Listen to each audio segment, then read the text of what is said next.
کہ اپنے اندر درد پیدا کرو اس امت کا. اعلیٰ حضرت کے اندر درد تھا. آپ نے جو کچھ کیا محبت رسول کی بنیاد پر کیا ہے. لوگوں کو سمجھایا ہے, بجھایا ہے, عشق رسول ان کے اندر روشن کیا ہے, عشق رسول کی چاشنی سے انہیں کیا کہتے ہیں سیراب کیا ہے, ان کے قلوب کو معطر کیا ہے. اسی طریقے سے اپنے آپ کو معطر کرنے کی کوشش کرو کہ جہاں بیٹھو تو لوگ خود بخود اس خوشبو کو سونگتے ہوئے چلے جائیں.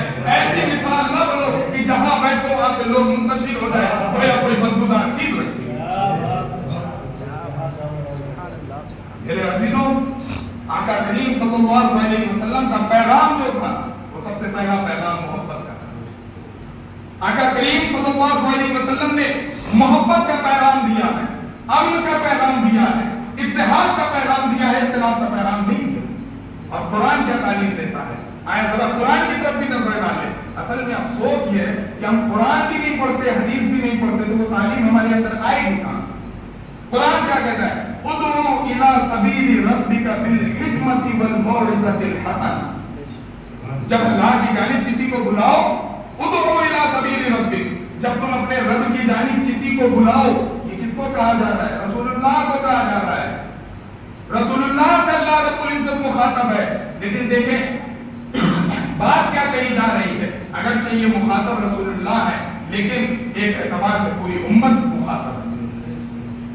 اللہ تعالیٰ فرماتا ہے کہ جب میری جانب اللہ کے راستے کی جانب دین کی دعوت کسی کو دو, تبلیغ کرو, بالحکمت والموعظۃ الحسنہ, بالحکمت والموعظۃ الحسنہ, حکمت کے ذریعے سے, دانائی کے ذریعے سے, دانشمندی کے ذریعے سے, حالات کے تقاضے کے اعتبار سے جس چیز کی ضرورت ہو اس طریقے سے اسے تبلیغ پیش کی.